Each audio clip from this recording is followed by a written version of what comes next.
जे भारतीय संविधान जिल्हा परिषद मराठी मुलांची शाळा दुई तालुका मुक्ताईनगर येथील शिक्षिका सुनैना रंगनाथ मोरे यांना राज्यस्तरीय आदर्श शिक्षक पुरस्काराने सन्मानित करण्यात आलेला आहे। आणि एक सोज्वळ मनमिळावू आणि एक साधंसोधं व्यक्तिमत्व ताईंचं आहे। ते प्रत्यक्ष आपल्या स्टुडिओमध्ये उपस्थित आहेत। ताई, आपलं TV24 नॅशनल न्यूज आणि आवाज भारत न्यूजमध्ये आपलं हार्दिक अभिनंदन, हार्दिक स्वागत। एक चांगल्या प्रकारचा भारतस्थ पुरस्कार आपल्याला प्रदान करण्यात आलेला आहे आणि आजूबाजूच्या पंचकृषीमध्ये आपल्यावरती एक अभिनंदनाचा वर्षाव आणि कौतुकाची थाप आपल्याला मिळते आहे। ताई, याच्या आधी आपल्याला कोणकोणते पुरस्कार मिळालेले आहे, काय सांगाल? सर, मला याच्या आधी कॉस्ट्रक शिक्षक संघटनेचा पुरस्कार मिळालेला आहे। बरं, याच्या आधी तुम्हाला एक पुरस्कार मिळालेला आहे। हा जो राज्यस्तरीय पुरस्काराने आपल्याला सन्मानित करण्यात येणार आहे, जाहीर झालेला आहे, याच्यासाठी निवड कशी झाली, थोडक्यात काय सांगाल? सर, सोशल मीडिया मार्फत याची निवड झालेली आहे। कारण सध्या जग कसं आहे, इंटरनेटचं जग आहे, तर सोशल मीडियावर मी जे पण उपक्रम करते ते टाकते आणि त्याच्यानंतर मग त्याच्यातून माझी दखल घेण्यात आलेली आहे, असं मला वाटतंय बहुतेक। म्हणजे सध्याच्या स्पर्धात्मक युगामध्ये सोशल मीडियावरती तुम्ही वेगवेगळ्या प्रकारचे उपक्रम जे राबवलेले विद्यार्थ्यांसाठी ते टाकत असतात आणि त्याची कुठेतरी एक नोंद घेतली गेलेली आहे, म्हणून तुमची निवड झाली असावी या ठिकाणी प्रकर्षाने नमूद करतो। ताई, एक चांगल्या प्रकारचा भारतस्थ पुरस्कार आपल्याला प्रदान करण्यात आलेला आहे। राज्यस्तरीय आदर्श शिक्षक पुरस्काराने आपल्याला सन्मानित करण्यात आलेला आहे। शिक्षक आणि विद्यार्थी यातनं एक अतूट असं नातं असतं आणि विद्यार्थी हा विद्येच्या सागरात पोहणारा राजहंस असतो। आपण एक चांगल्या प्रकारची सेवा दुई या जिल्हा परिषद शाळेमध्ये बजावत आहेत। या पुरस्काराच्या माध्यमातून आपल्या फ्युचरमध्ये व्हिजन काय राहणार आहे, संकल्प काय राहणार आहे, काय सांगा?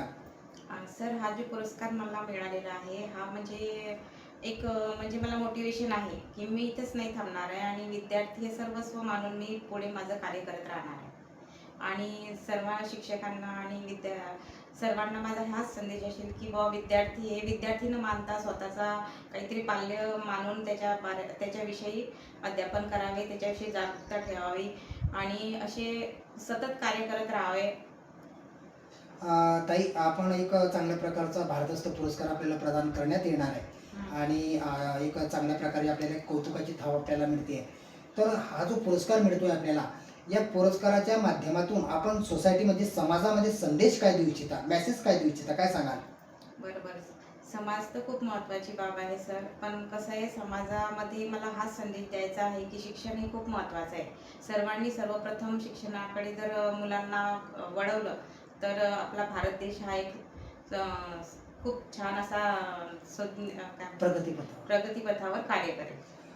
बरं मॅडम, एक महत्त्वाचं की doctor B.R. Ambedkar says the important statement, teach unity and make struggle, शिका, संघटित व्हा आणि संघर्ष करा, असा मूलमंत्र डॉक्टर बाबासाहेब आंबेडकर यांनी दिलेला आहे। Education is the foundation of human life, शिक्षण हा मानवी जीवनाचा पाया आहे। And education is the powerful of knowledge which use change the world, शिक्षणामध्ये जगामध्ये बदल घडवण्याची ताकद शिक्षणामध्ये।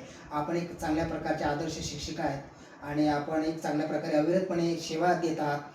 दुई या जिल्हा परिषद शाळेमध्ये आपण कार्यरत आहात। याच्या आधी पण आपण चांगल्या प्रकारची सेवा बजावलेली आहे। आपण सोशल मीडियावरती याच्या प्लॅटफॉर्मवरती हमेशा नेहमी असतात, सदैव असतात आणि शाळेच्या विद्यार्थ्यांसाठी वेगवेगळ्या प्रकारचे उपक्रम राबवतात। तर हा जो पुरस्कार आपल्याला प्रदान करण्यात येणार आहे, या पुरस्काराच्या श्रेय आपण कोणाला देणार, काय सांगाल? सर, हा जो पुरस्कार मला मिळालेला आहे याच्या सर्वस्व श्रेय माझ्या कुटुंबाला सर्वप्रथम मी देणार, नंतर माझे शाळेतील सर्व विद्यार्थी, नंतर मी जिथेही कार्य केले ते सर्व विद्यार्थी, नंतर माझे सहकारी आणि माझे अधिकारी वर्ग, सर्वांना मी खूप खूप आभार मानते की त्यांनी मला इथपर्यंत पुरस्कारापर्यंत माझं योगदान त्यांनी बघितलं आणि मला त्यासाठी पात्र ठरवलं।